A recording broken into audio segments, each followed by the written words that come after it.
একটি সরকার, রাষ্ট্র ক্ষমতা আর সেই ক্ষমতা টিকিয়ে রাখতে নির্মমতার অন্ধকার অধ্যায়। বাংলাদেশের এক নির্মম ইতিহাস, যেখানে শেখ হাসিনার শাসনামলে নির্যাতনের হাত থেকে রেহাই পায়নি দুধের শিশুও। 2024 সালের 5 আগস্ট ছাত্র জনতার দুর্দমনীয় গণ আন্দোলনের তোপে দেশ ছেড়ে পালিয়ে যান তখনকার প্রধানমন্ত্রী শেখ হাসিনা। এরপর থেকে একের পর এক প্রকাশ হতে থাকে নির্মম সত্য। মঙ্গলবার 21 জানুয়ারি তুরস্কের সংবাদ মাধ্যম টিআরটি ওয়ার্ল্ডে এবার উঠে এসেছে এমনই কিছু তথ্য যা শুনলে স্তব্ধ হবে বিশ্ববিবেক।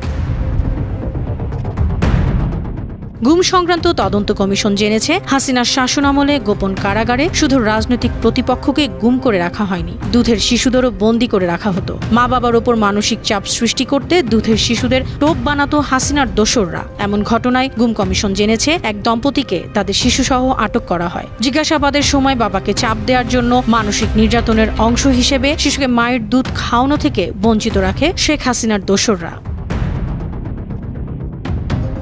একজন প্রত্যক্ষদর্শী তদন্তকারীদের জানান, শিশুকালে তাকে তার মায়ের সঙ্গে একটি গোপন কারাগারে আটকে রাখা হয়েছিল। আধা সামরিক বাহিনী, র্যাপিড অ্যাকশন ব্যাটালিয়ন র্যাব এসব কারাগার পরিচালনা করত। কমিশনের প্রতিবেদনে লেখা হয়েছে, তার মা আর কখনোই ফিরে আসেননি। এক গর্ভবতী নারীকে তার 2 সন্তান সহ আটক করা হয়। তাকে শারীরিক নির্যাতনের পাশাপাশি সন্তানদের কাছ থেকে আলাদা রাখা হয়। শিশুর কান্না আর মায়ের অসহায় দৃষ্টি ছিল শেখ হাসিনার ক্ষমতার নির্মমতা দেখানোর হাতিয়ার।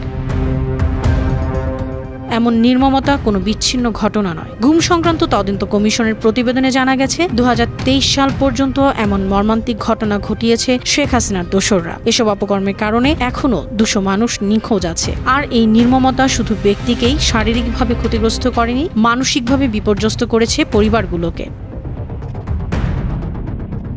ক্ষমতায় থাকাকালে হাসিনার সরকার সবসময় এই অভিযোগ অস্বীকার করেছে। তাদের দাবি ছিল, নিখোঁজরা নাকি ইউরোপে যাওয়ার চেষ্টা করতে গিয়ে নৌকাডুবিতে মারা গেছেন। কিন্তু তদন্ত কমিশনের রিপোর্ট হাসিনা সরকারের মিথ্যার মুখোশ খুলে দিয়েছে। যে মুখোশ উন্মোচনে শুধু একটি দেশের ইতিহাস নয়, ক্ষমতার দম্ভ আর মানবাধিকার লঙ্ঘনের কলঙ্ক জেনেছে বিশ্ববাসী। News desk, Banu TV.